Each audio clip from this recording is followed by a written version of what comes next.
Hi guys, welcome back to our channel reveal GK. उस particular video हम यहाँ पे डिस्कस करने वाले हैं अपने यहाँ पे सीएपीएफ 2023 वाले पेपर में जो भी हमारे यहाँ पे बायोलॉजी के क्वेश्चंस आए हैं उनको।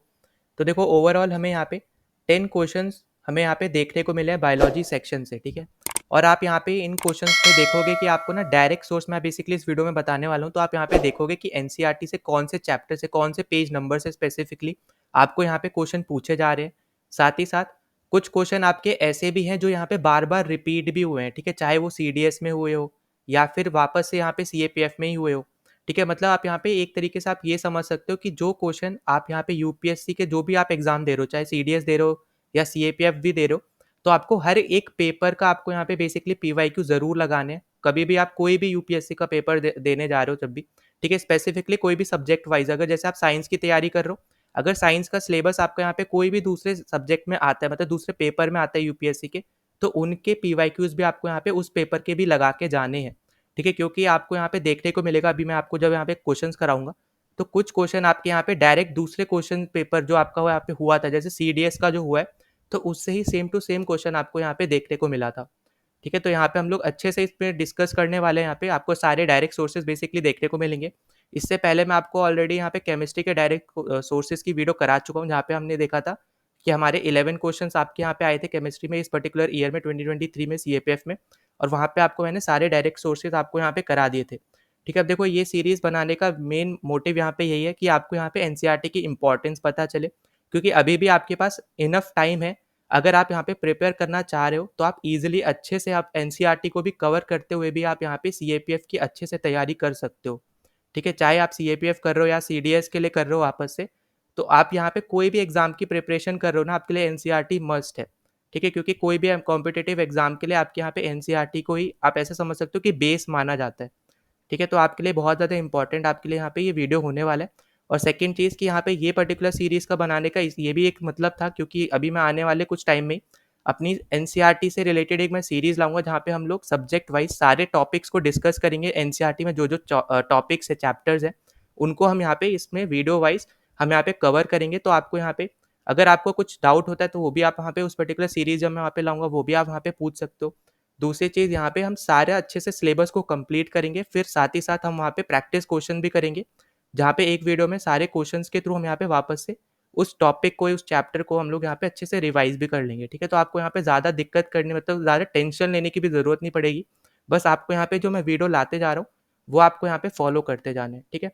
तो चलो वीडियो को शुरू कर लेते हैं। तो सबसे पहले तो मैं आपको यहाँ पे बता दे रहा हूँ कि यहाँ पे 10 क्वेश्चन आपको यहाँ पे बेसिकली देखने को मिले हैं बायोलॉजी से सीएपीएफ 2023 के पेपर में।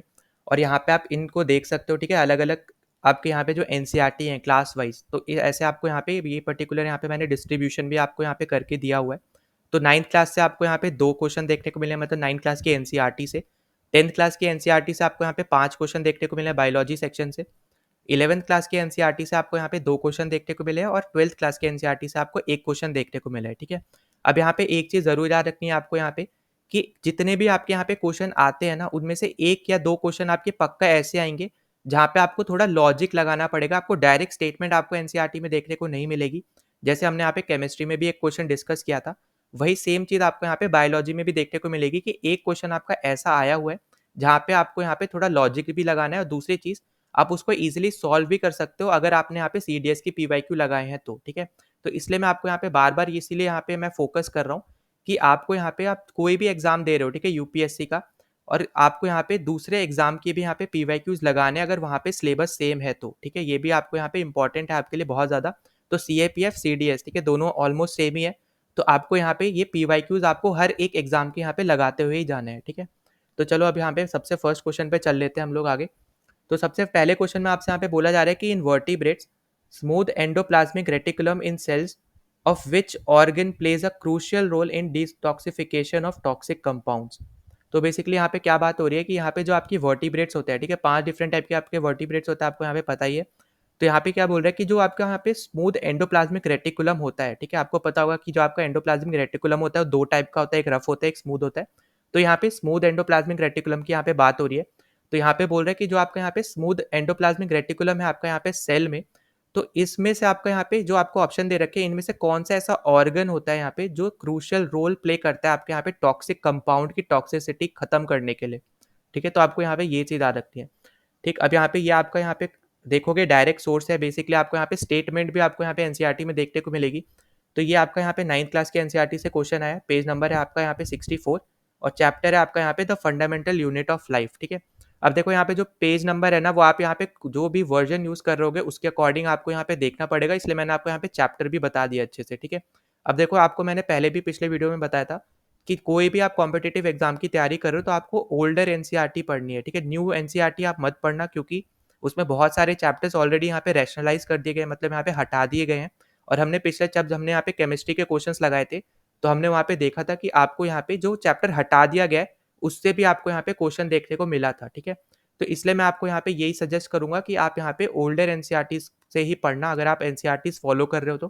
ठीक है, और यहाँ पे मेरी तरफ से तो यही है कि आपको ज़रूरी है आपको एनसीईआरटी फॉलो करना। आप इजीली अच्छा स्कोर कर पाओगे अगर आप यहाँ पे एनसीईआरटी के थ्रू पढ़ते हो तो। ठीक है, क्योंकि डायरेक्ट स्टेटमेंट आपको यहाँ पे एनसीईआरटी में देखने को मिल जाएगी जो भी आपसे यहाँ पे क्वेश्चन पूछा जाता है। तो देखो सबसे पहले तो यहाँ पे जो क्वेश्चन था, ठीक है, क्वेश्चन हमने यहाँ पे पढ़ लिया। अब देखो यहाँ पे मैंने आपको पेज नंबर बताया था 64। ठीक है, तो 64 में जो आपका यहाँ पे चैप्टर है the fundamental unit of life, तो वहाँ पे आपको एक टॉपिक मिलेगा यहाँ पे अलग से ही, एंडोप्लाज्मिक रेटिकुलम। ठीक है, ईआर। अब यहाँ पे आपको ये चैप्टर, अब यहाँ पे देखो ये टॉपिक से ही आपको क्वेश्चन पूछा जा रहा है, तो इसके बारे में भी आपको बहुत कुछ अच्छे से पता होना चाहिए। तो वो आप यहाँ पे पढ़ सकते हो, मैंने सब मार्क भी कर रखा है। पर हम अब यहाँ पे मेन फोकस करेंगे जो आपसे यहाँ पे क्वेश्चन पूछा गया है। ठीक है, तो उसके लिए आप यहाँ पे लास्ट वाले पैराग्राफ पे यहाँ पे आओ आप, और यहाँ पे देखो कि smooth endoplasmic reticulum plays a crucial role in detoxifying many poisons and drugs. ठीक है, अब उसके ऊपर अगर आप यहाँ पे ध्यान से पढ़ो तो यहाँ पे ऊपर क्या दे रखा है कि in liver cells of the group of animal call vertebrates SER smooth endoplasmic reticulum plays a crucial role in detoxifying many poison and drugs. अब देखो यहाँ पे पहले मैंने आपको यहाँ पे ग्रीन कलर से जो मैंने हाईलाइट कर रखा है ये सेंटेंस क्यों पढ़ा, क्योंकि मैं आपको यहाँ पे ये चीज बता रहा हूँ कि डायरेक्ट क्वेश्चन आपको यहाँ पे स्टेटमेंट टू स्टेटमेंट आपको यहाँ पे एनसीईआरटी में देखने को मिल रहा है। ठीक है, अब यहाँ पे देखो वापस अगर मैं यहाँ पे आ जाता हूँ तो यहाँ पे आप देख पाओगे कि यहाँ पे आप डायरेक्ट क्वेश्चन अगर आप पढ़ो, ठीक है, यहाँ पे देखो सेम टू सेम स्टेटमेंट आपको यहाँ पे दे रखी है, जो आपको यहाँ पे क्वेश्चन में पूछ रखा है वही सेम स्टेटमेंट आपको यहाँ पे जो मैंने ग्रीन कलर से हाईलाइट कर रखा है, यहाँ पे यही सेम क्वेश्चन आपको यहाँ पे दे रखा है।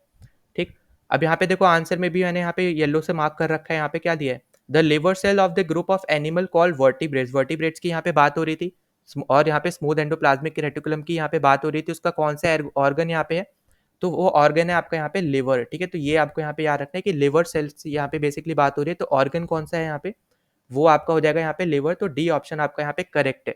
ठीक है, अगर आपने यहाँ पे एनसीईआरटी पढ़ी होती तो आपको यहाँ पे ये आंसर अच्छे से पता होता। ठीक है, इसलिए मैं आपको यहाँ पे बोल रहा हूँ कि एनसीईआरटी यहाँ पे बहुत ज़्यादा ज़रूरी है। अब इसके अलावा भी देखो यहाँ पे ज़रूरी नहीं कि आपको सिर्फ यही पैराग्राफ पढ़ना है, अब यहाँ पे क्योंकि ये टॉपिक आ गया तो आपको इस टॉपिक के बारे में भी पता होना चाहिए। ठीक है, पहली चीज़ तो यहाँ पे ये है। दूसरी चीज़ क्या है, यहाँ पे जो आपको और भी ऑप्शन दे रखे हैं तो इनके ऊपर भी आपको यहाँ पे पढ़ के जाना है, क्योंकि अब यहाँ पे हो सकता है आगे वाले आपके जो पेपर अभी जैसे आने वाले हैं तो उसमें आपसे यहाँ पे इंटेस्टाइन के ऊपर कुछ पूछ ले, किडनी के ऊपर कुछ पूछ ले, स्प्लिन के ऊपर कुछ पूछ ले, तो इसलिए आपको यहाँ पे ये सब चीज़ें भी यहाँ पे पता होनी चाहिए। तो इसका यहाँ पे बेसिक मतलब क्या है यहाँ पे कि आपको यहाँ पे स्मार्ट स्टडी करनी है, कि यहाँ पे जो आंसर है वो तो आपको यहाँ पे नोट डाउन करना ही है। ठीक है, ये मैं आपको बोलूंगा कि एनसीईआरटी में साथ साथ लिखते रहा करो। दूसरा चीज़ कि यहाँ पे जो ऑप्शंस भी यहाँ पे बनाए हैं ना इन्होंने, वो भी यहाँ पे इन्होंने जानबूझ के ही बनाए हैं, मतलब एक टाइप से आपको यहाँ पे आगे जाके अब जब आप देखोगे कि ऐसा क्वेश्चन आया है तो वो यहाँ पे इसलिए ही आया होगा क्योंकि आपको यहाँ पे किसी ईयर में आपको यहाँ पे हिंट दे चुके होंगे ये लोग। ठीक है, जैसे यहाँ पे आपको हिंट दे दिया एक टाइप से ये कि ऑप्शंस दे दिया है यहाँ पे, तो इनके ऊपर भी अगर आपसे आगे जाके क्वेश्चन बनता है तो आप अब ये नहीं मतलब बोल नहीं सकते हो कि यहाँ पे मैंने इसके बारे में पढ़ा ही नहीं। ठीक है, क्योंकि आपको यहाँ पे ये पढ़ना ही है, क्योंकि आपको ऑप्शन में ही दे दिया है, आपको यहाँ पे पता ही होना चाहिए कि यहाँ पे ये सब क्या होते हैं। ठीक है, अब अगले क्वेश्चन पे चल देते हैं। तो देखो नेक्स्ट क्वेश्चन पे चलते हैं, तो नेक्स्ट क्वेश्चन आपसे बोल रहा है कि which organelle other than nucleus in eukaryotic cells has its own DNA, ribosomes and protein. ठीक है, अब देखो आपको यहाँ पे पता होंगे सेल आपके यहाँ पे यूकारियोटिक होते हैं, प्रोकारियोटिक होते हैं। यूकारियोटिक का मतलब ही क्या होता है, यू मतलब होता है ट्रू, कार्योटिक मतलब होता है आपका यहाँ पे न्यूक्लियस, मतलब ट्रू न्यूक्लियस, मतलब कि यहाँ पे यूकारियोटिक सेल्स में न्यूक्लियस होता है, प्रोकारियोटिक में आपको यहाँ पे न्यूक्लियस नहीं होता है। ठीक है, पहली चीज़ तो आपको यहाँ पे ये पता होनी चाहिए। दूसरी चीज़ आपसे यहाँ पे बोल रहा है कि आपका ऐसा कौन से और ऑर्गेनल है, ठीक है, जिसमें आपका यहाँ पे डीएनए भी उसका खुद का प्रेजेंट होता है, साथ ही साथ उसके पास राइबोसोम्स भी होते हैं और प्रोटीन भी होते हैं। ठीक है, तो अब यहाँ पे देखो ये आपका है क्लास 9th का आपका यहाँ पे एनसीईआरटी से क्वेश्चन आया, पेज नंबर है 65। और टॉपिक आपका वही सेम, चैप्टर आपका यहाँ पे सेम ही है, the fundamental unit of life. और यहाँ पे आप टॉपिक आप देखोगे माइटोकॉन्ड्रिया, ठीक है। अब देखो ये जो आपका चैप्टर है ना, यहाँ पे अच्छे से, अब मैं यहाँ पे ये खुद बोलूंगा कि यहाँ पे बहुत अच्छे से आपको यहाँ पे एक्सप्लेनेशन दे रखी है एक एक सेल ऑर्गेनल की। तो ये आप यहाँ पे ज़रूर करके जाना, बहुत ज़्यादा इंपॉर्टेंट है आपके लिए यहाँ पे सेल थ्योरी से, क्योंकि यहाँ पे क्वेश्चन बनते हैं। तो ये बहुत ज़्यादा इंपॉर्टेंट हो जाएगा, ठीक है। अब देखो यहाँ पे माइटोकॉन्ड्रिया में अगर आप यहाँ पे आओगे, तो आपको यहाँ पे लास्ट पैराग्राफ अगर आप यहाँ पे पढ़ते हो, ठीक है, इस क्वेश्चन का आपको आंसर यहीं पे देखने को मिल जाएगा। तो यहाँ पे क्या दे रखा है कि mitochondria are strange organelles in this sense that they have their own DNA and ribosomes, ठीक है। अब यहाँ पे देखो इन्होंने खुद ही यहाँ पे दे दिया है, और साथ में क्या बोल रहे हैं यहाँ पे कि mitochondria are able to make some of their own protein, मतलब कि यहाँ पे वो अपने यहाँ पे प्रोटीन्स भी खुद बना सकते हैं, मतलब प्रोटीन सिंथेसिस भी खुद कर सकते हैं, साथ ही साथ उनके पास खुद का डीएनए भी है और राइबोसोम्स भी है। तो यहाँ पे आप देखोगे कि डायरेक्ट स्टेटमेंट ही आपको यहाँ पे एनसीईआरटी में दे रखी है, ठीक है। तो आप यहाँ पे ये बोल ही नहीं सकते हो कि यहाँ पे ये सिलेबस में नहीं है, ठीक है। और यहाँ पे सिर्फ और सिर्फ एनसीईआरटी के थ्रू ही आप यहाँ पे इजीली ये नंबर गेन कर सकते हो। तो यहाँ पे आपका आंसर क्या होने वाला है, यहाँ पे आपका हो जाएगा यहाँ पे माइटोकॉन्ड्रिया, ठीक है। अब यहाँ पे ये आंसर तो आपको यहाँ पे पता चल गया। अब दूसरी चीज जो मैं आपको ऑलरेडी बता चुका हूँ कि आपको यहाँ पे पहले तो माइटोकॉन्ड्रिया के बारे में और भी सब कुछ पता होना चाहिए, जैसे इसको हम power house of the cell बोलते हैं, यहाँ पे जो एनर्जी निकलती है उसको एटीपी बोलते हैं, एडिनोसिन ट्राइफॉस्फेट, उसको यहाँ पे हम लोग बोलते हैं एनर्जी करेंसी होती है ये, ठीक है। तो यहाँ पे ये सब चीज़ें भी आपको यहाँ पे पता होना चाहिए। दूसरी चीज़ कि यहाँ पे अब जो ऑप्शंस में आ गए, जैसे गोल्गी आ गया, ठीक है, गोल्गी अपैरेटस क्या होता है, लाइजोसोम्स कैसे बनते हैं, क्या होते हैं, ठीक है, फिर आपका यहाँ पे न्यूक्लियोसोम्स क्या होते हैं। तो अब इनके ऊपर भी क्वेश्चन बन सकते हैं, क्योंकि ये भी आपको यहाँ पे एक टाइप से हिंट दिया है आने वाले जो आपके यहाँ पे पेपर होंगे, चाहे वो सीडीएस हो या सीएपीएफ हो, ठीक है। इसलिए मैं आपको यहाँ पे बोल रहा हूँ कि कोई भी पेपर दे रहे हो तो पीवाईक्यू आपके लिए बहुत ज़्यादा ज़रूरी हो जाता है, ठीक है। तो यहाँ पे इसका आंसर क्या होने वाला है, बी ऑप्शन माइटोकॉन्ड्रिया इसका आंसर है ना। अगले क्वेश्चन पे चलते हैं। तो अभी हमने यहाँ पे डिस्कस कर लिए जो हमारे यहाँ पे 9th क्लास के एनसीईआरटी से क्वेश्चन आए थे। अब हम यहाँ पे डिस्कस करेंगे जो हमारे यहाँ पे 10th क्लास के एनसीईआरटी से क्वेश्चन आए हैं, ठीक है। तो देखो सबसे पहले हम यहाँ पे क्वेश्चन देख लेते हैं। तो सबसे पहले आपको यहाँ पे क्वेश्चन देखने को मिलेगा कि both starch and glycogen are made up of glucose however, ठीक है। अब हाउ एवर उसके बाद आपको यहाँ पे स्टेटमेंट दे रखी है। अब यहाँ पे आपको क्या बोल रखा है कि starch is present in liver and glycogen is present in red blood cell, glycogen is made in animal cell but starch is made in plant cell, ठीक है। फिर both starch and glycogen are present in animal and plant cell, both starch and glycogen are present in plant cell only, ठीक है। अब आपसे यहाँ पे basically आपसे यहाँ पे करेक्ट स्टेटमेंट आपसे यहाँ पे पूछा गया है, ठीक है। अब देखो ये आपका है यहाँ पे 10th क्लास की एनसीईआरटी से, पेज नंबर है 95, और आपका यहाँ पे चैप्टर है लाइफ प्रोसेसेस, और आपको यहाँ पे ये आपका है यहाँ पे टॉपिक, ठीक है, ऑटोट्रॉपिक न्यूट्रिशन। अब यहाँ पे जो मैंने मार्क कर रखा है, यहाँ पे आप देखोगे, यहाँ पे स्टार मार्क कर लो आप इसको।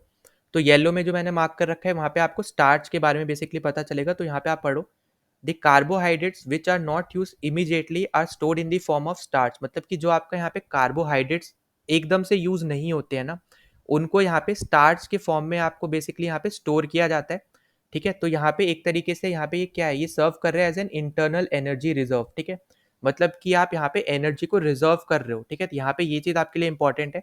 और अगला आप यहाँ पे पढ़ोगे कि to be used as and when required by the plant, मतलब कि यहाँ पे जो स्टार्च की फॉर्म में आप यहाँ पे एनर्जी को रिजर्व कर रहे हो, वो यहाँ पे सिर्फ और सिर्फ प्लांट में ही होगा। यहाँ पे आप स्टेटमेंट पढ़ो ध्यान से, अब यहाँ पे क्या दिया है, यहाँ पे प्लांट में ही दिया है कि टू बी यूज्ड एज और व्हेन रिक्वायर्ड बाय प्लांट, मतलब जब भी यहाँ पे प्लांट को रिक्वायरमेंट होगी तब यहाँ पे या तो ये यूज होगा, या फिर जब भी यहाँ पे बेसिकली यहाँ पे ज़रूरत होगी वैसे तभी यहाँ पे यूज़ होगा प्लांट के लिए, ठीक है। तो ये आपके लिए यहाँ पे इंपॉर्टेंट है।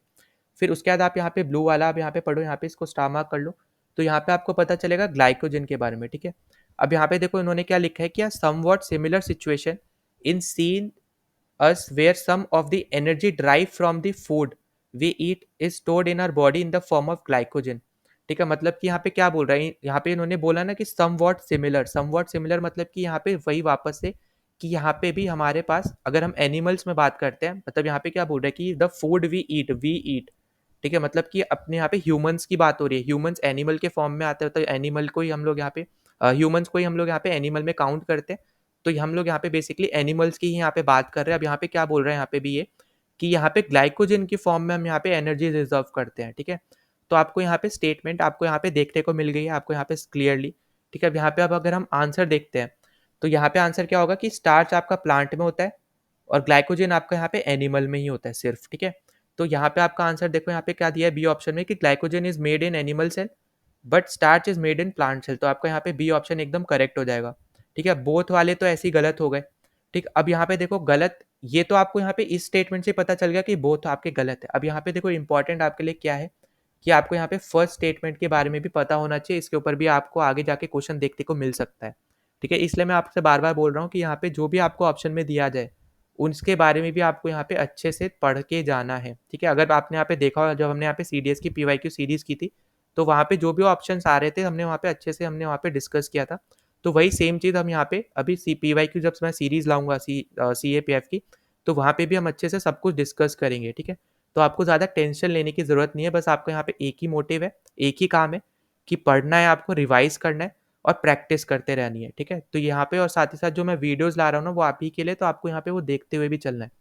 ठीक है, तो अब हम यहाँ पे चलते हैं अगले क्वेश्चन, अगले क्वेश्चन पे चलते हैं। तो अगले क्वेश्चन में आपसे यहाँ पे पूछ रखा है, for the digestion of carbohydrate, protein and fat, enzymes such as amylase, trypsin, and lipase are required.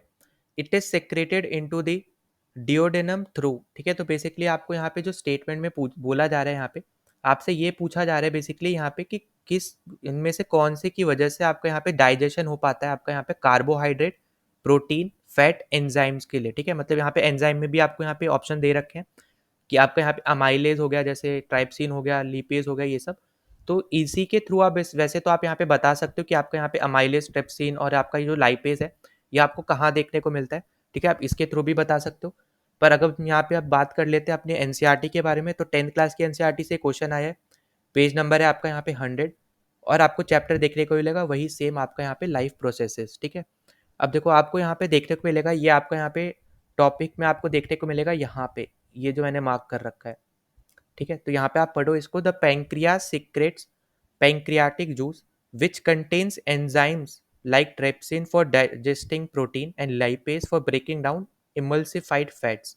तो आप यहाँ पे क्लियरली देख पाओगे यहाँ पे कि पैनक्रियाज में होता है पहली चीज़, यहाँ पे ये पैनक्रियाटिक जूस निकालते हैं, मतलब यहाँ पे सिक्रेट करते हैं पैनक्रियाटिक जूस, जिसमें आपके यहाँ पे ये सारे आपके यहाँ पे एंजाइम्स प्रेजेंट होते हैं। ठीक है, तो यहाँ पे आपका आंसर क्या दिख रहा है आपको, यहाँ पे क्लियरली आपको यहाँ पे आपका आंसर क्या हो जाएगा, यहाँ पे पैनक्रियाटिक जूस। ठीक है, डी ऑप्शन आपका यहाँ पे करेक्ट हो जाएगा। तो आप यहाँ पे क्लियरली देख पा रहे हो कि आपको जो क्वेश्चन आ रहे हैं ना वो यहाँ पे डायरेक्ट स्टेटमेंट आपको यहाँ पे एनसीईआरटीज में भी देखने को मिल रही है। ठीक है, कोई एक क्वेश्चन आपका यहाँ पे ऐसा होगा जहाँ पे आपको यहाँ पे सिर्फ टॉपिक देखने को मिल रहा है, पर क्वेश्चन आपको थोड़ा लॉजिकली निकालना है, वरना आपको मैक्सिमम जो आपके यहाँ पे 10 क्वेश्चन में 9 क्वेश्चन तो आपके ऐसे ही हैं जो आपके यहाँ पे डायरेक्ट स्टेटमेंट है एनसीईआरटी से ही। ठीक है, तो इसलिए आपके यहाँ पे बहुत ज़्यादा ज़रूरी है एनसीईआरटी को कवर करना।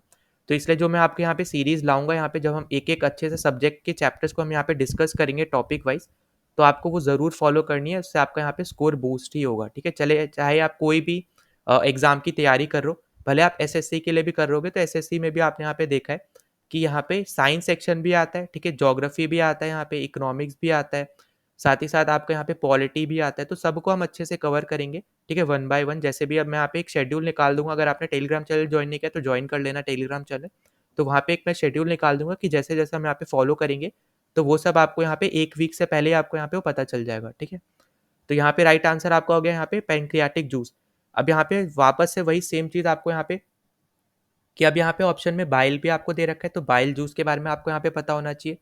दूसरी चीज़ आपको यहाँ पे प्लाज्मा के बारे में पता होना चाहिए, और तीसरा आपको यहाँ पे लिम्फ के बारे में पता होना चाहिए। ठीक है, अब देखो यहाँ पे लिम्फ जो है ना, आपको यहीं इसी पर्टिकुलर ईयर में आपको यहाँ पे क्वेश्चन देखने को मिल जाएगा।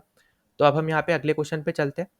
तो देखो अगले क्वेश्चन में आपको यहाँ पे क्या बोल रहा है कि lactic acid is formed in muscle during exercise और रनिंग, इट इज फॉर्म्ड। ठीक है, अभी यहाँ पे ये फॉर्म्ड क्यों होती है, मतलब क्या प्रोड्यूस करने के लिए, आप जैसे ऑप्शन में आपको बेसिकली दे रखा है कि to give extra energy from fat, to give extra energy from lungs, to give extra energy from glucose, और to give extra energy from vitamin. ठीक है, तो आपको यहाँ पे जैसे पता ही है, आपको यहाँ पे ये क्वेश्चन दे दिया। अब यहाँ पे बहुत बार ऐसे भी क्वेश्चन आया हुआ है कि आपको यहाँ पे पूछा जाता है कि कौन सी एसिड आप यहाँ पे जब आपको क्रैम्प्स पड़ते हैं तो कौन सी एसिड आप बेसिकली यहाँ पे फॉर्म होती है आपके यहाँ पे मसल्स में, तो उस केस में आपका यहाँ पे आंसर हो जाता है लैक्टिक एसिड। ठीक है, तो क्वेश्चन के पूछने का तरीका अलग हो सकता है, पर आंसर आप यहाँ पे देखोगे, मतलब आंसर थोड़े अलग हो सकते हैं, पर टॉपिक आपका सेम ही है। ठीक है, आई होप कि आपको समझ में आ रहा है। अब देखो ये क्वेश्चन आपको यहाँ पे देखने को मिलेगा 10th क्लास के एनसीईआरटी से, पेज आप यहाँ पे नोट कर सकते हो, और आपको वापस से वही सेम चैप्टर है आपका यहाँ पे लाइव प्रोसेसेस। ठीक है, अब देखो वहाँ पे ना आपको ये छोटा सा फ्लो चार्ट आपको यहाँ पे देखने को मिलेगा। ये आपका एक छोटा सा फ्लो चार्ट है, जहाँ पे पहले तो ग्लूकोज़ को क्योंकि हम डायरेक्टली यूज़ नहीं कर सकते, तो उसको यहाँ पे हम तोड़ते हैं, पाइरूवेट बनाते हैं, ठीक है? पाइरूवेट में हम लोग यहाँ पे आप बोल सकते हो डिस्ट्रीब्यूट करते हैं, फिर पाइरूवेट से ही हम लोग यहाँ पे आप यहाँ पे देखोगे 3 आपको यहाँ पे अलग-अलग रिएक्शंस देखने को मिल रहे हैं, ठीक है? पहला आपका यहाँ पे आपको देखने को मिल रहा है कि absence of oxygen in east, जो आपके यहाँ पे ईस्ट होता है, अगर ईस्ट में आप यहाँ पे इसको यूज़ करते हो एब्सेंस ऑफ ऑक्सीजन में, तो आपको यहाँ पे इथेनॉल बनता हुआ नज़र आएगा, कार्बन डाइऑक्साइड और एनर्जी, ठीक है? तो ये भी आपके लिए इम्पोर्टेंट है, मतलब ये तीनों ही बेसिकली आपके लिए यहाँ पे इम्पोर्टेंट है क्योंकि तीनों के ऊपर क्वेश्चन बन चुके हैं, ठीक? तो आपसे यहाँ पे ये आपके लिए इम्पोर्टेंट है, ये भी आपको जान लेना है। अब जो आपसे क्वेश्चन पूछा है ना, वो आपको देखने को मिलेगा यहाँ पे, ठीक? तो यहाँ पे आपको देखने को मिलेगा कि लैक ऑफ ऑक्सीजन में आपको यहाँ पे देखने को मिलेगा मसल सेल के अंदर कि लैक्टिक एसिड बनती है और एनर्जी रिलीज होती है। तो आपका इसका आंसर क्या होने वाला है यहाँ पे कि to give extra energy from glucose, क्योंकि ये ग्लूकोज से ही बन रहा है। आप अगर यहाँ पे डायग्राम में देखो, आपका ये जो फ्लो चार्ट है उसमें आप देखो, तो ग्लूकोज से ही आप यहाँ पे पायरुवेट बना रहे हो, फिर उसको ही आप आगे यहाँ पे रिएक्ट कर रहे हो, मतलब एक टाइप से, ठीक है? तो अब मसल सेल में अगर आपके पास यहाँ पे लैक ऑफ ऑक्सीजन है, तो आपका यहाँ पे लैक्टिक एसिड बनता है और एनर्जी यहाँ पे रिड्यूस सॉरी इंक्रीज होता है, मतलब यहाँ पे एक्स्ट्रा एनर्जी आप यहाँ पे निकालते हो, ठीक है? तो यहाँ पे सी ऑप्शन यहाँ पे करेक्ट हो जाएगा, to give extra energy from glucose. वही सेम आपको यहाँ पे थर्ड ऑप्शन में आप देख लो कि प्रेजेंस ऑफ ऑक्सीजन में माइटोकॉन्ड्रिया में आपको यहाँ पे कार्बन डाइऑक्साइड देखने को मिलता है, वाटर देखने को मिलता है और एनर्जी देखने को मिलता है, ठीक है? तो एनर्जी तो आपको यहाँ पे हर एक केस में देखने को मिल रहा है। अब यहाँ पे क्वेश्चन के पूछने का तरीका थोड़ा अलग था, पर आपको ज़्यादातर ऐसे क्वेश्चन आएंगे कि आपको यहाँ पे इथेनॉल बनता हुआ किस में देखने को मिलता है, लैक्टिक एसिड आपको यहाँ पे किस में देखने को मिलता है, ठीक है? तो इथेनॉल जैसा आप ईस्ट में करोगे एब्सेंस ऑफ ऑक्सीजन में ग्लूकोज के साथ, तो उसमें आपको यहाँ पे देखने को मिलेगा। फिर मसल सेल्स में आपको यहाँ पे लैक्टिक एसिड देखने को मिलेगा लैक ऑफ ऑक्सीजन में, ठीक है? तो इस टाइप के ज़्यादा क्वेश्चन आते हैं, पर आपको यहाँ पे देखो ये डायग्राम बहुत ज़्यादा इंपॉर्टेंट है, इसको आप यहाँ पे मार्क कर लो, ठीक है? आप यहाँ पे एनसीईआरटी में आप ये चैप्टर ही आप बेसिकली ऐसा मार्क कर सकते हो, क्योंकि इस ईयर में ही आपको यहाँ पे बहुत क्वेश्चन पूछे गए हैं इसी एक अकेले चैप्टर से, ठीक? अब हम चलते हैं अपने अगले क्वेश्चन पे। ना अगले क्वेश्चन पे चलते हैं, तो देखो अगले क्वेश्चन में आपको यहाँ पे वापस से वही लिम्फ के ऊपर ही यहाँ पे क्वेश्चन पूछा गया है। तो यहाँ पे बोला जा रहा है the lymph is mainly form from plasma of blood and it surround the cells, ठीक है? The main difference between blood and lymph is, तो यहाँ पे जो बेसिक क्वेश्चन आपसे यहाँ पे पूछा जा रहा है कि डिफरेंस क्या है यहाँ पे ब्लड और लिम्फ के बीच में। अब देखो यहाँ पे आपको देखने को मिलेगा, ये आपकी 10th क्लास की एनसीईआरटी से क्वेश्चन है, ठीक है? पेज नंबर है 108 और आपका यहाँ पे वापस से वही सेम चैप्टर आपका यहाँ पे लाइफ प्रोसेसेस।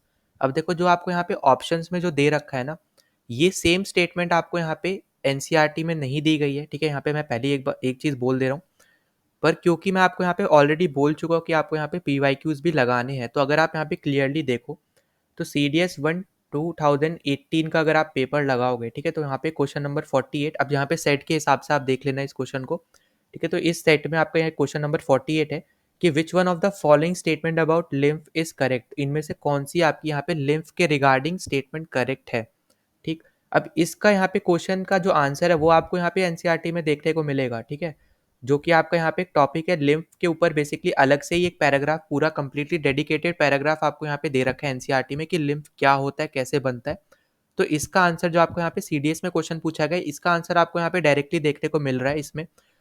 अब यहाँ पे अगर आप देखोगे, ठीक है, इसका आंसर आपका क्या है यहाँ पे, ऑप्शन नंबर ए आपका बेसिकली यहाँ पे करेक्ट है कि लिम्फ आपका जो है वो फॉर्म होता है आपका यहाँ पे जो कैपिलरीज के बीच में ना, कैपिलरीज में पोर्स होते हैं, ठीक है, छेद होते हैं, तो उसमें से जो आपका यहाँ पे प्लाज्मा वगैरह बाहर जाता है, ठीक है, प्लाज्मा हो गया, प्रोटीन हो गया, तो वो सब जब बाहर जाता है उस पर्टिकुलर छेद से, तो आपका ये पर्टिकुलर टिश्यू फ्लूइड बनता है जिसको हम लोग यहाँ पे लिम्फ कहते हैं, ठीक है? आप आपको यहाँ पे रोक के वीडियो पे पढ़ भी सकते हो। तो ये आपका एक टाइप का ये क्या आपका एक टिश्यू फ्लूइड है, ठीक है? तो ये भी आपको यहाँ पे ये भी याद रखना है, इस टाइप से भी क्वेश्चन पूछा जा सकता है, ठीक? अब आपको इस क्वेश्चन का आपको यहाँ पे आंसर देखने को मिल रहा है क्लियरली, ठीक है? अब आपको ना यहाँ से ये पता चल रहा है कि आपके ये 3 स्टेटमेंट आपके गलत हैं, ठीक है? अब मैं आपको ऑलरेडी बता चुका हूँ कि जो आपके यहाँ पे आपको ऑप्शंस दे रखे हैं वो भी आपको यहाँ पे अच्छे से प्रिपेयर करके जाने हैं। अब यहाँ पे देखो बी ऑप्शन में आपको क्या दिया है कि lymph contain blood cells such as RBC. अब यहाँ पे क्योंकि ये गलत है स्टेटमेंट, इसका मतलब क्या हुआ कि आपका जो लिम्फ है उसमें आरबीसी प्रेजेंट नहीं होता है, ठीक है? ये इंपॉर्टेंट पॉइंट है, इसी से आप यहाँ पे जो अभी प्रेजेंट में आपका यहाँ पे सीएपीएफ 2023 में जो क्वेश्चन पूछा गया उसको आप यहाँ पे आंसर कर सकते हो, ठीक है? सेकंड स्टेटमेंट जो आपको यहाँ पे दे रखी है कि लिम्फ में आरबीसी होता है, अब यहाँ पे ये गलत है क्योंकि आपसे करेक्ट पूछा था, वो तो आपका ऑप्शन नंबर ए ही है, बी सी डी तो आपके गलत है, तो यहाँ पे बी ऑप्शन भी क्या है यहाँ पे गलत है, मतलब कि यहाँ पे जो आपका लिम्फ है इसमें आरबीसी नहीं होता है। तो डिफरेंस क्या होगा अब यहाँ पे लिम्फ और ब्लड का, कि यहाँ पे lymph does not contain red blood cell. ठीक है, अब देखो यहाँ पे जो वहाँ पे आपसे क्वेश्चन पूछा गया, जो वहाँ पे स्टेटमेंट गलत थी उसी को उठा के आपको यहाँ पे सीएपीएफ 2023 वाले पेपर में क्वेश्चन बना दिया गया। ठीक है, इसलिए मैं आपको यहाँ पे बार बार बोल रहा हूँ, भले आप सीडीएस दे रहे हो, सीएपीएफ दे रहे हो, कोई भी एग्जाम दे रहे हो, आपको पीवाईक्यूज दोनों एग्जाम के लगाने हैं। साथ ही साथ जो ऑप्शन आपका यहाँ पे गलत है उसके बारे में भी आपको यहाँ पे रिसर्च करनी है, उसके बारे में भी आपको यहाँ पे अच्छे से पढ़ के जाना है, क्योंकि इसमें भी आपसे यहाँ पे क्वेश्चन बन रहे हैं। ठीक है, तो यहाँ पे आप वो चीज़ आप यहाँ पे क्लियरली देख भी सकते हो कि आपका यहाँ पे ऑप्शन नंबर ए जो आपका राइट आंसर भी है, वो यहाँ पे तभी आप यहाँ पे ये क्वेश्चन लगा पाते हैं अगर आपने यहाँ पे CDS 1 2018 का पेपर सॉल्व किया होता। ठीक है, तो इसलिए आपको यहाँ पे मैंने बोल रखा है कि यहाँ पे ये जैसे क्वेश्चन का आंसर तो आपको एनसीईआरटी में मिल गया, आपने ये क्वेश्चन लगाया, आपने बाकी 3 स्टेटमेंट पढ़ी, अब इन तीनों के बारे में भी आपको यहाँ पे पता चल गया कि ये गलत स्टेटमेंट है, क्योंकि आपसे करेक्ट पूछा था, वो तो आपका ऑप्शन नंबर ए था। अब ये क्योंकि गलत है, अब इसी के रिस्पेक्ट में आपको यहाँ पे 2023 में ये क्वेश्चन पूछ दिया गया है। ठीक है, तो आप यहाँ पे क्वेश्चन नहीं लगा पाओगे, आप इजीली लगा लोगे अगर आपने यहाँ पे पीवाईक्यू लगाए हुए हैं तो। ठीक है, तो यहाँ पे आपको ये चीज़ याद रखनी है कि लिम्फ में आपको यहाँ पे वाइड ब्लड सेल्स देखने को मिलते हैं। ठीक है, अब यहाँ पे देखो सेकंड ऑप्शन आपका यहाँ पे गलत है, मतलब कि क्या है, यहाँ पे डब्ल्यूबीसी आपको यहाँ पे लिम्फ में देखने को मिलते हैं। ठीक है, आरबीसी नहीं मिलते, पर डब्ल्यूबीसी आपको यहाँ पे देखने को मिलते हैं। ठीक, तो आपको यहाँ पे ये भी चीज़ आपको यहाँ पे इससे पता चलनी चाहिए। ठीक है, अब यहाँ पे जो ऑप्शन दे रखे हैं, अब ना अगले क्वेश्चन पे चलते हैं। तो अगले क्वेश्चन में आपको यहाँ पे दे रखा है कि in some viral infections number of platelets are reduce quickly. Platelets are essential because, अब यहाँ पे प्लेटलेट्स आपके यहाँ पे आपको कोई एक वायरल फीवर हुआ, उसके इन्फेक्शन की वजह से आपके यहाँ पे प्लेटलेट्स यहाँ पे बहुत ज़्यादा रिड्यूस हो गई। अब आपसे यहाँ पे सिंपली ये पूछा जा रहा है कि जो प्लेटलेट्स होती है उनका यहाँ पे फीचर क्या होता है, वो किस लिए बहुत ज़्यादा ज़रूरी होती है आपके लिए। ठीक, तो अब यहाँ पे देखो ये भी आपका 10th क्लास की एनसीईआरटी है, ये आपका पेज नंबर है 107 108, और यहाँ पे चैप्टर तो आपका वही सेम ही चल रहा है। ठीक है, लाइफ प्रोसेसेस, तो इसी एक चैप्टर से आप यहाँ पे देखोगे कि बहुत ज़्यादा क्वेश्चन आपके यहाँ पे 10th क्लास से तो सब क्वेश्चन इसी से ही पूछे गए हैं। ठीक है, अब देखो यहाँ पे आपको बोल रखा है कि एसेंशियल फीचर क्या होता है, तो आपको यहाँ पे एक टॉपिक देखने को मिलेगा, मेंटेनेंस ऑफ प्लेटलेट्स। ठीक है, अब इसमें अगर आप यहाँ पे नीचे आओगे, इस यहाँ पे जहाँ पे मैंने स्टार बनाया, तो यहाँ पे आप देखो, the blood has platelet cells which circulate around the body and plug these leaks by helping to clot the blood at these points of injury. मतलब यहाँ पे ब्लड क्लॉटिंग में बेसिकली आपके यहाँ पे प्लेटलेट्स हेल्प करते हैं, आपको यहाँ पे स्टेटमेंट में पता चल रहा है। ठीक है, अब अगर आप यहाँ पे देखो स्टेटमेंट में आपको जो क्वेश्चन में ऑप्शन दे रखे हैं बेसिकली, तो आपका यहाँ पे राइट आंसर क्या होने वाला है, तो यहाँ पे देखो ऑप्शंस पढ़ो, यहाँ पे they along with red blood cells carry oxygen. दूसरा आपसे बोल रहा है कि platelets are important to carry food to cell through blood. तीसरा आपसे बोल रहा है platelets remove carbon dioxide from blood. और फोर्थ आपसे बोल रहा है platelets help have a role in blood clotting. अब देखो ब्लड क्लॉटिंग ही आपको यहाँ पे बोला जा रहा है, यही आपका यहाँ पे आंसर हो गया। अब बाकी तीन आपके यहाँ पे क्या हो गए, गलत हो गए यहाँ पे, क्योंकि एसेंशियल फीचर बेसिकली आपको बोला जा रहा है, तो वो आपका यहाँ पे फोर्थ करेक्ट हो जाएगा। ठीक, तो इसलिए मैं आपको बोल रहा हूँ कि यहाँ पे 9 क्वेश्चन तो आपको यहाँ पे डायरेक्ट स्टेटमेंट आपको एनसीईआरटी में मिल जाएंगी। एक क्वेश्चन आपका यहाँ पे ऐसा रहेगा जो आपको थोड़ा लॉजिक लगाना है, साथ ही साथ जो आपको यहाँ पे पीवाईक्यूज से आप यहाँ पे सॉल्व कर सकते हो। ठीक है, अगर आपने यहाँ पे पीवाईक्यूज लगाए हुए हैं तो। ठीक, तो यहाँ पे राइट आंसर क्या है, यहाँ पे ऑप्शन नंबर डी यहाँ पे करेक्ट। अगले क्वेश्चन पे चलते हैं, तो अगले क्वेश्चन में आपको देखो क्या पूछ रहा है, the rate of enzyme catalyse reaction depends. ठीक है, तो आपसे यहाँ पे बेसिकली क्या पूछा जा रहा है कि जो आपका यहाँ पे रेट ऑफ एन एंजाइम है आपका यहाँ पे कैटेलाइज रिएक्शन का, वो किस पे डिपेंड रहता है। ठीक है, तो यहाँ पे देखो जो आपको ऑप्शन दे रखे हैं, ये भी आपको डायरेक्ट सोर्स आपको यहाँ पे देखने को मिलेगा इस पर्टिकुलर टॉपिक में। ठीक है, यहाँ पे आपका ये 11th क्लास के एनसीईआरटी से आपका यहाँ पे क्वेश्चन है, आपका पेज नंबर है 89, और आपका यहाँ पे सब चैप्टर है आपका यहाँ पे एंजाइम्स एंड बायो एनर्जेटिक्स। ठीक है, अब यहाँ पे आपको एक टॉपिक देखने को मिलता है यहाँ पे फैक्टर्स अफेक्टिंग एंजाइम एक्टिविटी। ठीक, अब यहाँ पे जो मैंने मार्क कर रखा है यहाँ पे अगर आप पढ़ो, the important factors that influence the velocity of enzyme catalysed reactions are, पहला आपका यहाँ पे टेम्परेचर, फिर है पीएच, फिर सबस्ट्रेट कंसंट्रेशन एंड मॉड्यूलेटर्स। ठीक है, तो यहाँ पे ये चार बेसिकली आपके यहाँ पे फैक्टर्स है जो यहाँ पे अफेक्ट करते हैं। अब यहाँ पे इसका अफेक्ट करते हैं मतलब यहाँ पे क्या होगा कि इस पे ये डिपेंड रहता है। ठीक है, तो ये चीज़ आपको यहाँ पे याद रखनी है। अब यहाँ पे ऑप्शंस पे पढ़ो, आप यहाँ पे देखो only on substrate concentration and pH but not on temperature, ये गलत हो गया यहाँ पे, क्योंकि टेम्परेचर पे तो रहता है। फिर यहाँ पे बोल रहा है but not on substrate concentration, ये भी गलत है, क्योंकि यहाँ पे आपको देखने को मिल ही रहा है, यहाँ पे जो मैंने ग्रीन से मार्क कर रखे, अगर आप उसको पढ़ो। फिर यहाँ पे बोल रहा है but not on pH and substrate concentration, तो ये भी गलत है। आपका राइट आंसर क्या होगा कि upon substrate concentration temperature and pH, ठीक है। अब यहाँ पे इन्होंने मॉड्यूलेटर नहीं दिया है, क्योंकि यहाँ पे वैसे तो करेक्ट आंसर आपका ए ही है, पर आपको यहाँ पे ये चीज़ भी याद रखनी है कि ओवरऑल आपके यहाँ पे 4 फैक्टर्स है जिनके ऊपर ये डिपेंड रहता है, ठीक है। तो वो 4 फैक्टर्स आपको यहाँ पे एनसीईआरटी में भी देखने को मिल रहे हैं। अब यहाँ पे इन्होंने फोर्थ ऑप्शन नहीं दिया, तो आप ये मत समझना कि ये ऑप्शन भी गलत है, ठीक है, क्योंकि यहाँ पे बाकी 3 तो आपके ऑब्वियसली गलत हैं ही, ठीक है। ये चीज़ आपको यहाँ पे याद रखनी है, क्योंकि उन्होंने बट नॉट करके दे दिया कि इसके ऊपर नहीं करता है। पर यहाँ पे इन्होंने जो बाकी 3, मतलब पहले जो स्टेटमेंट में आपको यहाँ पे 3 दे रखा है, वो तो एटलीस्ट करेक्ट है ही, है ना। तो इसलिए आपका आंसर क्या होगा यहाँ पे, ऑप्शन नंबर ए होगा। पर आपको यहाँ पे ये चारों फैक्टर्स याद रखने हैं, ठीक। तो आप यहाँ पे क्लियरली देख पा रहे हो कि डायरेक्ट आपको यहाँ पे स्टेटमेंट एनसीईआरटी में आपको यहाँ पे देखने को मिल गई है। सो गाइस अगले क्वेश्चन पे चलते हैं। तो अगले क्वेश्चन में आपको यहाँ पे पूछ रखा है, for protein synthesis the amino acids are recognised and carried by, ठीक है। अब यहाँ पे आपको डिफरेंट टाइप के आपको बेसिकली आरएनए दे रखे हैं, ठीक। अब आपका यहाँ पे ये जो क्वेश्चन आपका यहाँ पे 12th क्लास के एनसीईआरटी से पूछा गया, पेज नंबर है 109, और यहाँ पे आपको ये चैप्टर देखने को मिल जाएगा, मॉलिक्यूलर बेसिस ऑफ इनहेरिटेंस, ठीक है। अब वहाँ पे आपको एक टॉपिक देखने को मिलेगा यहाँ पे, basically types of RNA and the processes of transcription, ठीक है। यहाँ पे आपको देखने को मिलेगा कि आपके यहाँ पे 3 टाइप के बेसिकली आरएनए होते हैं। पहला होता है आपका यहाँ पे एमआरएनए, फिर आपका यहाँ पे होता है टीआरएनए, और आपका एक होता है आरएनए, ठीक है, आरआरएनए। एम का मतलब यहाँ पे हो गया मैसेंजर आरएनए, टी का मतलब है ट्रांसफर आरएनए, और आरआरएनए का मतलब है यहाँ पे राइबोसोमल आरएनए, ठीक है। अब यहाँ पे ये 3 यहाँ पे बेसिकली आपको ये पता होना चाहिए था, पहली चीज़। दूसरा आपका यहाँ पे जो बेसिकली आंसर होने वाला है, यहाँ पे ये ग्रीन कलर से मैंने मार्क कर रखा है, यहाँ पे आप देख पाओगे हाईलाइट कर रखा है बेसिकली, कि जो आपका यहाँ पे टीआरएनए होता है, वो यहाँ पे अमीनो एसिड्स को लाता है और यहाँ पे जेनेटिक कोड को रीड करता है, ठीक है। अब यहाँ पे यही सेम चीज़ आपको यहाँ पे बोल रखी है कि for protein synthesis the amino acids are recognised and carried by, ठीक। और यही आपको यहाँ पे मैं बता रहा हूँ कि टीआरएनए ब्रिंग्स करता है यहाँ पे अमीनो एसिड, मतलब अमीनो एसिड को यहाँ पे वो लाता है, ठीक। तो यही चीज़ आपको यहाँ पे पूछी जा रही थी, तो आपका यहाँ पे राइट आंसर क्या यहाँ पे ऑप्शन नंबर डी टीआरएनए आपका यहाँ पे करेक्ट हो जाएगा।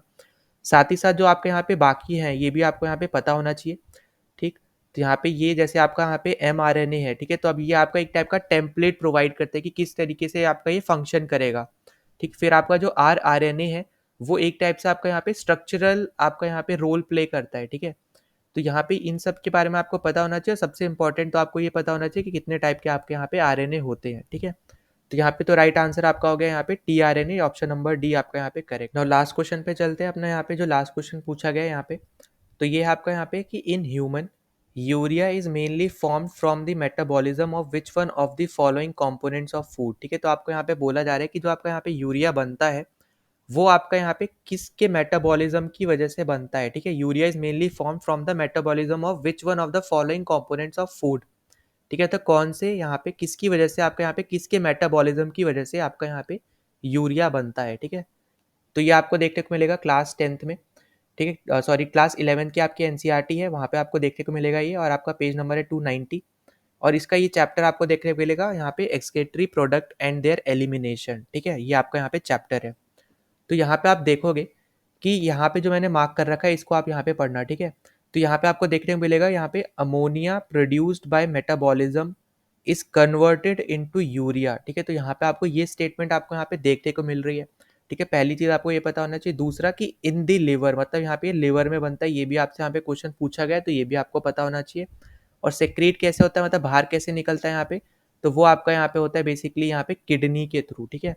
तो यहाँ पे एक्सक्रीट बेसिकली आपका यहाँ पे होता है किडनी के थ्रू, बनता है आपका लिवर में है, और किसके मेटाबॉलिज्म से बनता है, तो ammonia produce by metabolism is converted into urea, ठीक है। तो ये आपका यहाँ पे आपको यहाँ पे पता होना चाहिए। और दूसरी चीज आपको यहाँ पे ये क्वेश्चन दे रखा था यहाँ पे 2022 में, आपका बेसिकली आ रखा है यहाँ पे CDS 2022 में, ठीक है, CDS 2 2022 में। तो यहाँ पे आपसे पूछ रखा है कि urea is produce by metabolism of, ठीक है। तो यहाँ पे ये सेम क्वेश्चन आपको यहाँ पे पहले पूछ रखा है, इसी का आपको यहाँ पे सेम क्वेश्चन इसलिए आपको यहाँ पे CAPF में भी देखने को मिला है। तो यहाँ पे इसका राइट आंसर क्या है यहाँ पे, प्रोटीन, ठीक है। तो प्रोटीन के बेसिकली मेटाबॉलिज्म से आपको यहाँ पे यूरिया फॉर्म होता हुआ दिखता है, ठीक। तो यहाँ पे ये चीज़ आपको यहाँ पे पता चल गई। अब देखो यहाँ पे ये जो क्वेश्चन है ना, यहाँ पे अगर हम यहाँ पे बात करते हैं, तो यहाँ पे आपको एग्जैक्ट डायरेक्टली आपको यहाँ पे देखने को नहीं मिलेगा, पर आपको एटलीस्ट यहाँ पे ये देखने को मिल रहा है कि अमोनिया जो आपका प्रोड्यूस हो रहा है मेटाबॉलिज्म से, उससे ही आपका यहाँ पे यूरिया कन्वर्ट हो रहा है। दूसरी चीज़, अगर आपको यहाँ पे अगर आपने ये PYQ लगाया होता तो आपको यहाँ पे पता होता, ठीक है। तो यहाँ पे प्रोटीन मतलब आपको यहाँ पे क्या हो गया, अमीनो एसिड्स की यहाँ पे बेसिकली बात की जा रही है। तो यहाँ पे राइट आंसर आपका क्या है, यहाँ पे अमीनो एसिड राइट आंसर है, ठीक है। प्रोटीन मतलब आपका यहाँ पे अमीनो एसिड्स ही होता है, ठीक है। तो यहाँ पे अमीनो एसिड के मेटाबॉलिज्म से ही आपका यहाँ पे यूरिया फॉर्म होता है, ठीक है। तो यहाँ पे ये इंपॉर्टेंट चीज़ है, ये आपको पता होना चाहिए, ठीक। तो आपने यहाँ पे देखा कि हमने यहाँ पे सारे क्वेश्चंस अच्छे से हमने यहाँ पे डिस्कस किए, और यहाँ पे मैंने आपको सारे क्वेश्चन जो आपके यहाँ पे आए हुए हैं, ठीक है, इनके यहाँ पे डायरेक्ट सोर्स आपको यहाँ पे बताएं। अगर आपको कोई भी डाउट होता है आप यहाँ पे कमेंट कर देना, ठीक है। साथ ही साथ जो मैं आपके लिए यहाँ पे सीरीज ला रहा हूँ, ठीक है, अभी तो ये भी आपको यहाँ पे फॉलो करते रहनी है, क्योंकि एनसीईआरटी आपके लिए इंपॉर्टेंट है। आपको मैं ऑलरेडी बता चुका हूँ, यहाँ पे 10 में से 9 8 से 9 क्वेश्चन तो आपको यहाँ पे डायरेक्ट स्टेटमेंट ही बेस्ड आपको यहाँ पे एनसीईआरटी में ही देखने को मिल जाएगा, ठीक है। मतलब सेम स्टेटमेंट जो आपका क्वेश्चन में पूछा गया वही सेम स्टेटमेंट आपको यहाँ पे एनसीईआरटी में देखने को मिल रहा है। एक दो क्वेश्चन आपके यहाँ पे ऐसे आते हैं जिसमें थोड़ा आपको यहाँ पे लॉजिक लगाना है, और साथ ही साथ पीवाईक्यू से आप सॉल्व कर सकते हो। तो पीवाईक्यू सीरीज भी हम यहाँ पे जल्दी शुरू करने वाला हूँ मैं, वो भी आप यहाँ पे फॉलो करना। साथ ही साथ एनसीईआरटी की तो आपको यहाँ पे बहुत ज़्यादा ज़रूरत भी है। तो आप चाहे कोई भी एग्जाम दे रहे हो उसके लिए एनसीईआरटी वाली सीरीज तो आपके लिए यहाँ पे मस्ट हो जाएगी, ठीक है। तो यहाँ पे चलो मिलते हैं अगले वीडियो में। जय हिंद।